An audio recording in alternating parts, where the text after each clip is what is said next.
Assalamualaikum warahmatullahi wabarakatuh. Sebelumnya kita sudah membahas perkembangan kognitif ya. Kali ini kita akan membahas perkembangan personal dan sosial. Selain perkembangan kognitif, anak juga berkembang secara sosial, moral dan emosional ya. Jadi bagaimana anak memandang diri mereka, self concept mereka, interaksinya dengan orang lain, dan juga sikapnya terhadap dunia itu juga mengalami perkembangan. Nah, ini semua ikut berkembang ya. Jadi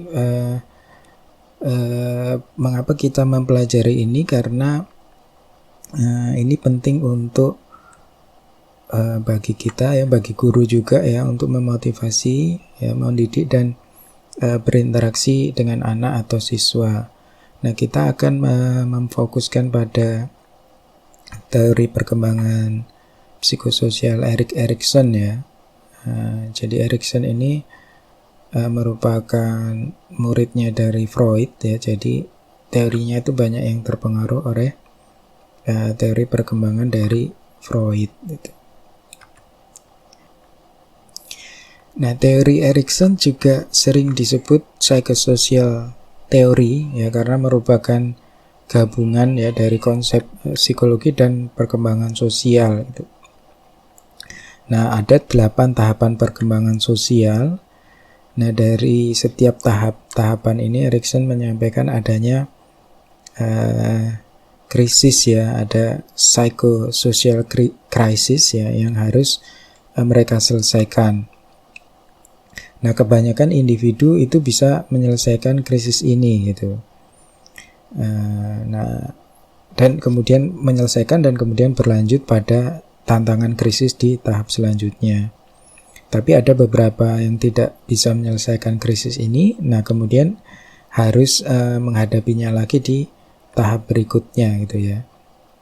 Jadi krisis identitas, misalnya krisis identitas pada usia remaja ya, itu usia 12 sampai 18 itu jika tidak terselesaikan maka akan muncul lagi di usia 40 sampai 50 tahun gitu ya, yang sering kita temui ya, masa parubaya, krisis di parubaya gitu ya.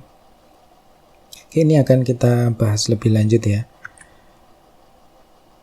Nah, tahap yang pertama adalah tahap trust versus mistrust ya. Jadi ini pada tahapan dari lahir, usia kelahiran sampai 18 bulan. Jadi tujuan dari tahapan ini adalah membangun trust ya, kepercayaan. Jadi kepercayaan yang terhadap orang lain ya, juga kepercayaan juga kepercayaan terhadap orang lain, dan juga landasan agar dirinya bisa dipercaya gitu. Nah, di sini ibu sebagai figur maternal itu biasanya merupakan individu pertama yang berperan penting gitu ya. Jadi ibu harus bisa memenuhi kebutuhan bayi gitu ya, kebutuhan akan makanan ya, kebutuhan akan afeksi ya. Nah, jika tidak berperan optimal, nah maka ibu bisa menjadi sumber frustasi ya, bukan sumber pleasure ya bagi anak gitu ya. Nah, jadi ini perilaku ibu itu membentuk kepercayaan bayi pada dunia ya, akan terbawa ya sampai tahap perkembangan berikutnya gitu. Nah, tahap kedua adalah tahap autonomi ya versus doubts ya. Ini pada usia 18 ya sampai 18 bulan ya sampai 3 tahun ya. Nah, atau autonomi versus keraguan ya, doubts ya. Nah, pada usia 2 tahun itu sebagian besar bayi itu sudah bisa berjalan ya, dan belajar ya mengenai bahasa ya, untuk berkomunikasi dengan orang lain ya. Pada usia 2 tahun ini dikenal sebagai masa yang sulit gitu ya. Jadi sering disebut terrible two ya. Jadi anak memiliki keinginan untuk otonomi ya, kemampuan melakukan sesuatu sendiri. Nah, kemudian ini kadang bertentangan dengan harapan orang tua gitu. Jadi banyak rewel ya di istilahnya ya kalau di kita ya mungkin ya pada usia 2 tahun ini ya.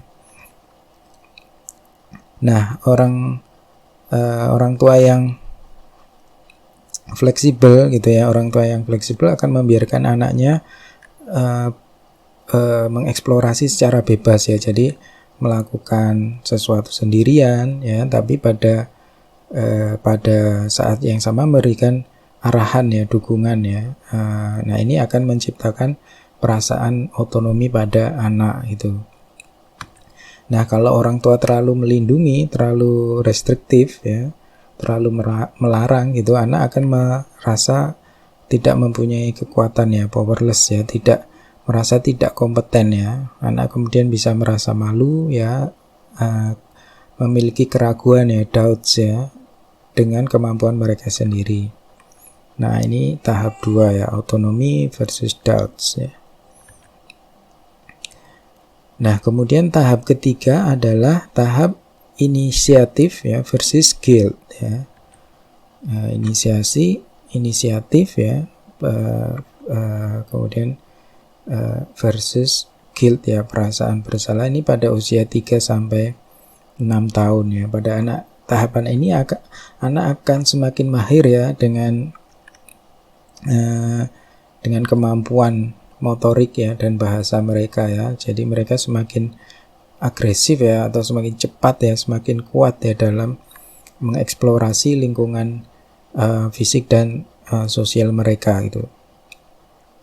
Kemudian sudah muncul perasaan inisiatif ya, sense of initiative ya.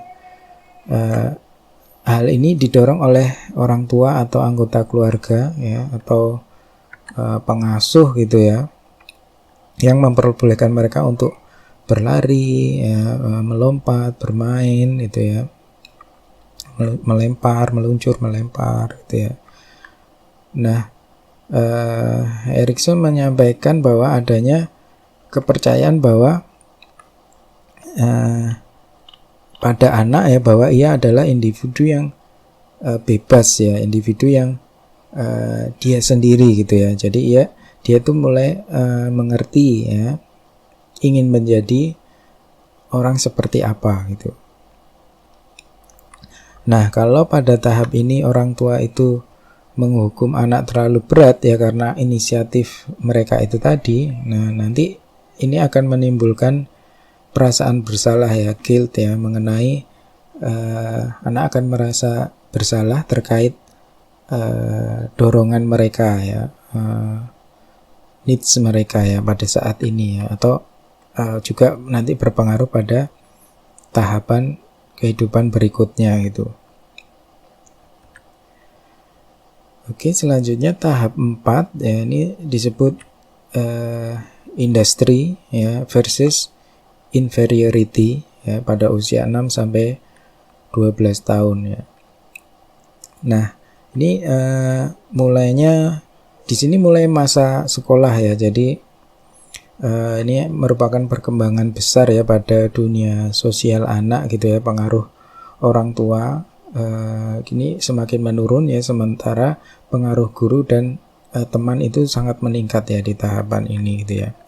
Nah, anak ingin berkreasi ya, membuat sesuatu ya. Nah, keberhasilan akan memunculkan sense of industry ya, perasaan positif ya terkait diri mereka sendiri ya, dan kemampuan mereka. Jadi kata lain dari industri adalah hardworking gitu ya. Jadi mereka ingin mencipta gitu ya, produktif gitu. Nah, kegagalan pada tahap ini akan memunculkan self image yang negatif ya, perasaan tidak kompeten ya. Perasaan tidak kompeten nanti ini yang mempengaruhi proses belajar di masa datang gitu ya. Nah, kegagalan itu bisa juga berupa tidak berupa hal yang nyata ya. Maksudnya gini, jadi bisa juga dia berupa kegagalan memenuhi harapan diri sendiri ya, atau harapan orang tua, guru, dan siblings gitu. Nah, tahap 5 identity versus role confusion ya. Jadi ini pada usia remaja ya, 12 sampai 18 tahun. Nah, remaja banyak mengeksplorasi ya, banyak bertanya ya tentang siapa mereka ya, who am I ya. Nah, eksplorasi untuk menjawab pertanyaan siapakah mereka dan akan menjadi apa nih mereka gitu ya. Nah, di sini mereka cenderung menghindar ya dari orang tua ya, lebih dekat dengan peer group mereka gitu ya. Nah, Erikson menyampaikan selama masa remaja ini banyak perubahan fisiologis ya, dan juga ditambah dengan tekanan untuk membuat keputusan tentang studi ya, atau pilihan karir mereka ya di masa depan ya. Nah, kebutuhan tekanan ini ya menciptakan kebutuhan untuk mendefinisi ulang gitu ya identitas mereka gitu ya. Nah, mereka juga membangun new self ya, atau ego identity, yaitu penyesuaian antara dorongan ego tadi ya dengan penyelesaian krisis di tahap sebelumnya gitu ya, dan kesempatan yang ia miliki gitu. Jadi dia punya kebutuhan, punya skill ya, punya tujuan ya, kemudian ada tuntutan tadi ya, tuntutan terhadap remaja untuk menuju ke kedewasaan tadi ya, terkait karir tadi ya contohnya itu ya. Nah, tahap 6 ya, tahap intimacy versus isolation gitu ya. Nah, ini pada masa dewasa awal ya, atau young adulthood ya. Nah, ini di sini individu pada masa dewasa awal ini sudah mengetahui ya siapa mereka dan tujuan hidup mereka. Nah, tahapan ini mereka siap ya untuk membangun hubungan kepercayaan dan intimasi ya dengan individu lain gitu ya. Nah, kegagalan pada tahap ini ya, jadi ini misalnya seperti mencari pasangan yang berkeluarga gitu ya. Nah, kegagalan tahap ini itu membuat mereka menarik diri ya, isolation ya, mengisolasi ya. Bisa misalnya sini kegagalannya itu tidak mencari intimasi ya, atau kegagalan dalam intimasi gitu ya, berusaha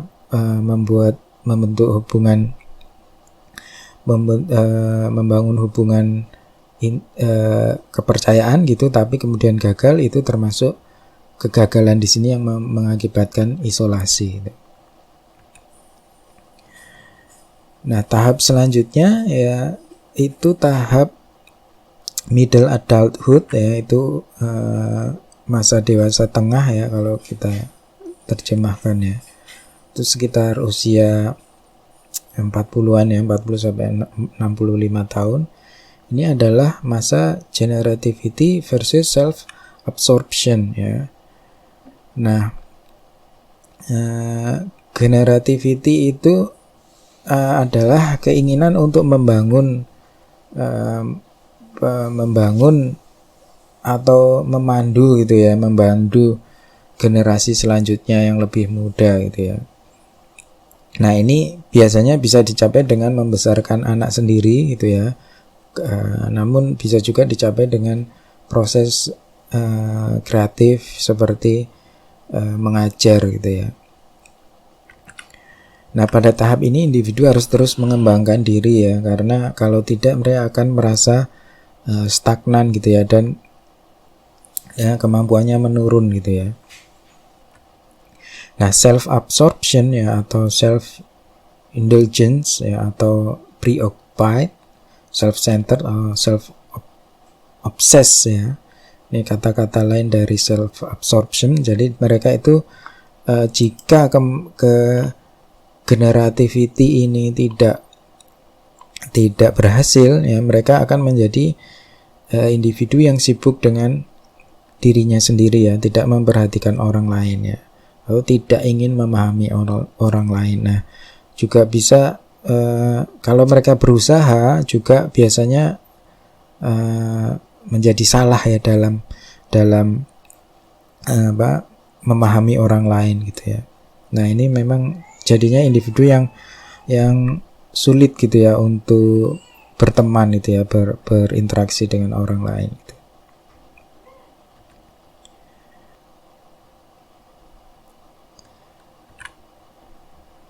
Nah, pada tahap terakhir ini, ya, tahap 8, integrity versus despair, ya, ini dewasa akhir, ya, atau late adulthood. Ini merupakan tahapan final perkembangan psikososial, ya. Nah, individu dalam tahap ini mengingat kembali kehidupan mereka dan mengatasi krisis identitas yang terakhir, ya. Nah, di sini individu bisa menerima, ya, keberhasilan, ya, prestasi, kegagalan dan keterbatasan yang sudah terjadi dalam kehidupan mereka gitu, ya. Nah, ini jika mereka bisa melakukan ini akan menumbuhkan sense of integrity, ya. Jadi keutuhan, ya, ke wholeness, ya. Menyadari bahwa kehidupannya itu merupakan tanggung jawab dirinya sendiri gitu, ya. Ini juga nanti terkait penerimaan, ya, atau kesiapan gitu, ya, menghadapi kematian gitu. Nah, mereka yang gagal pada tahap ini itu akan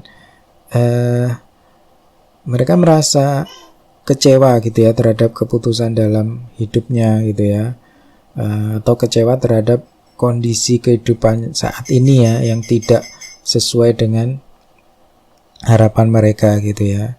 Nah, ini akan memunculkan kekecewaan, ya, atau despair, ya.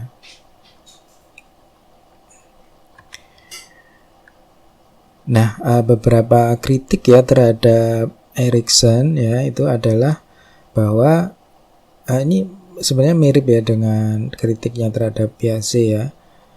Perkembangan kognitif Piaget, ya. Jadi tidak semua orang itu mengalami krisis pada tingkatan dan waktu yang sama gitu, ya. Jadi misalnya anak yang lahir di rumah yang disfungsional, ya, yang chaotic gitu, ya, dia bisa yang tidak terjadi pembangunan trust di situ, ya, dia bisa membangun trust setelah dia diadopsi atau ketika dia berada di lingkungan yang lebih stabil, ya, misalnya di panti asuhan gitu, ya.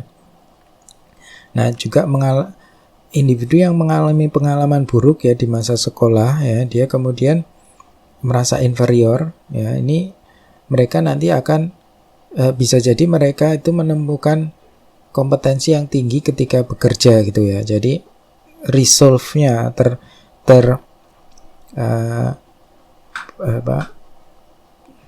solusinya terselesaikannya itu krisisnya pada ketika mereka sudah masuk kerja gitu. Nah, di sini juga kurang jelas, ya, bagaimana atau mengapa individu itu maju dari satu tahap ke tahap berikutnya. Itu salah satu kritik dari teorinya Erikson gitu. Nah, juga yang terakhir yang paling penting adalah adanya kesulitan, ya, untuk melakukan pembuktian, ya, melalui penelitian gitu. Nah, implikasi dari teori Erikson adalah bahwa teori Erikson itu menekankan, ya, pada peran lingkungan, ya, sebagai penyebab dan cara menyelesaikan krisis itu ada pada peran lingkungan itu, ya. Jadi bagaimana mereka berinteraksi dengan lingkungannya. Pada tiga tahap pertama itu interaksi anak, ya, individu dengan orang tua dan anggota keluarga lainnya. Sementara pada 3 tahap selanjutnya 4-5 itu menekankan ada pengaruh lingkungan sekolah gitu. Nah, baik, itu saja referensinya. Ini dari Slavin ya, terutama chapter 3 ya untuk pembahasan hari ini. Nah, silakan jika ada pertanyaan bisa disampaikan dalam forum di Elok ya. Baik, saya tutup. Assalamualaikum warahmatullahi wabarakatuh.